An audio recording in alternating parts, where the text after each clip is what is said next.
Hi guys, so for today's video, I'm going to share with you the 3 most important things that I value in my life.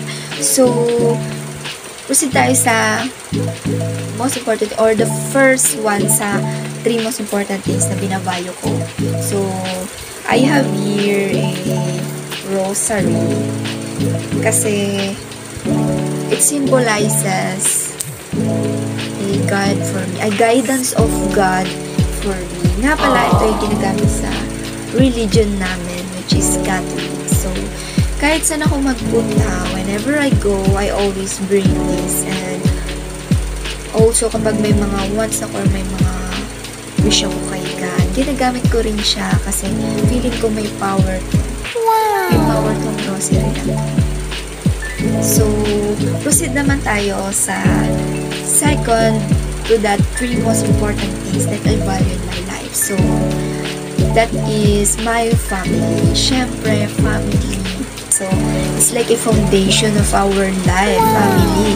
Diyan tayo kumukuha ng support system natin para magpatuloy sa ating buhay. So, sama na rin natin dyan sa family is yung friends. Kasi yung friends, para na rin natin yung family. Kapag hindi tayo makapagsabi sa ating family, nahihiya tayo, maka-encourage tayo, sa friends tayo nagsasabi. So, para na rin yung family. So, sama na rin natin yan.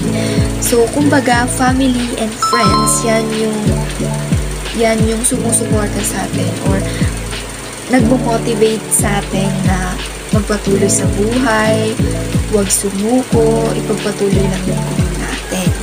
So, that's it. So, let's proceed naman sa pang third, which is yung aking habits, which is pag-engage sa physical activity. So, pag sinabing physical activity, para sa ito yung sa pagbabadminton ko and yung pagbabike.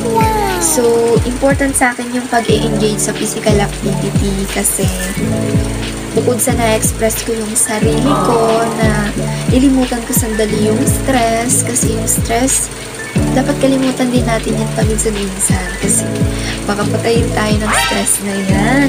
So, dapat meron tayong habit kung saan na-express natin sarili natin, nalilimutan natin sandali yung mga stress kasi importante yan sa atin. And physical activity, importante yan.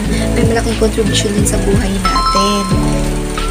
It's like one of the most important investment in our life, yung pag-engage sa physical activity.